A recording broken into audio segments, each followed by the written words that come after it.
Do this once and watch how your boss stops disrespecting you. Emma had been with the company for 3 years. Good performance reviews, met every deadline, but something was off. Her boss, Marcus, would schedule meetings during her lunch breaks, reassign her projects last minute, never acknowledge her contributions in front of upper management. She tried everything the internet suggested. Be more assertive. Speak up more. Document everything. None of it worked, because she was fixing symptoms, not the root cause. The real problem?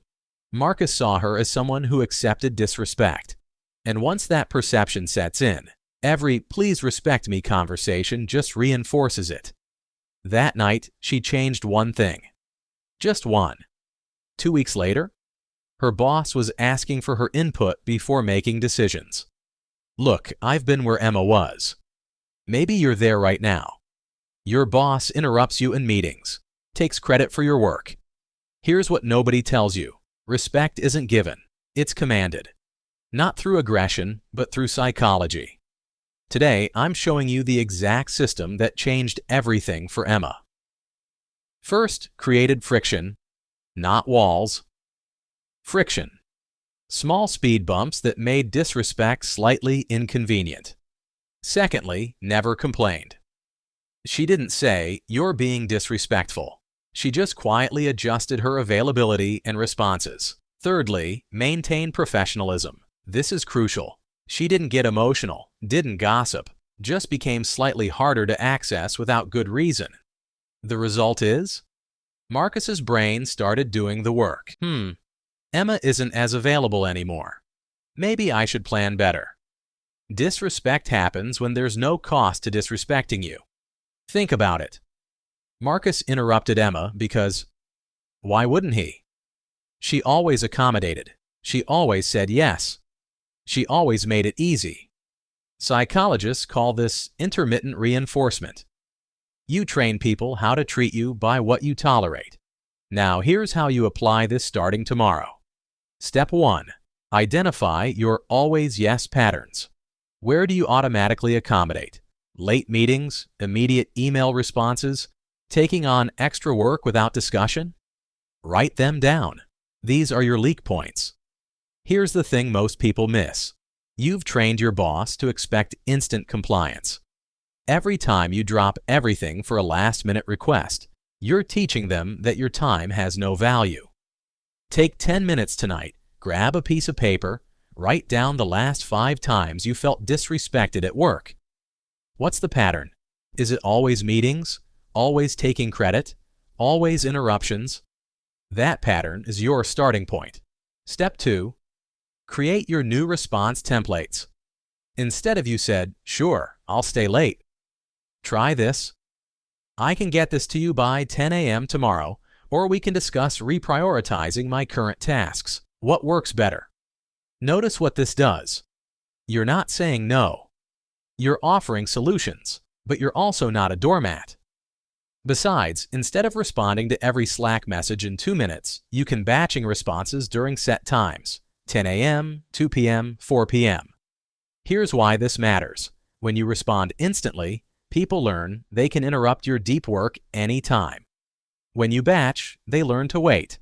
And guess what? 90% of urgent messages aren't actually urgent. Step 3. The 24-hour rule.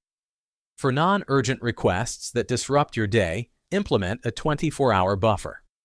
Let me check my schedule and get back to you by end of day. This does 2 things.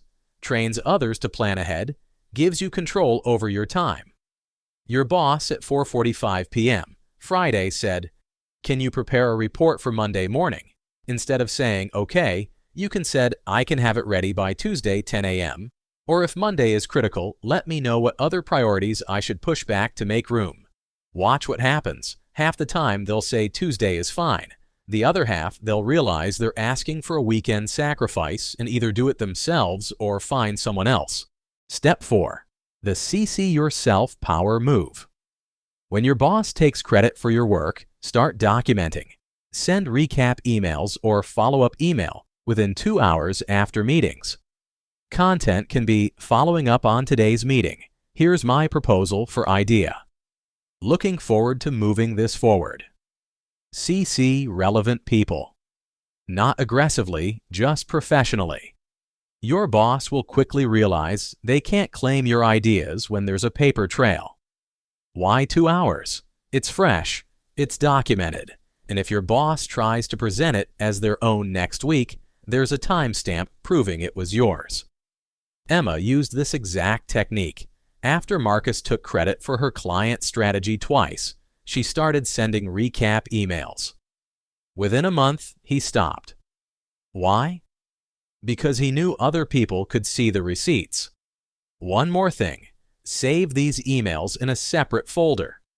If you ever need to advocate for a promotion or defend yourself, you've got evidence. Step 5. The strategic silence.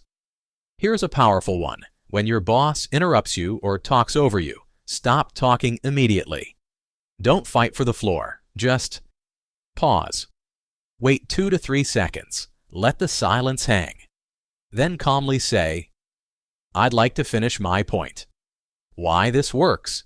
Interruptions rely on you backing down. When you don't, the discomfort falls on them. Most bosses will catch themselves after 2 to 3 times. Here's what actually happens in that 2 to 3 second pause. Everyone in the room notices. Your boss realizes they interrupted. The awkwardness is now theirs to manage, not yours.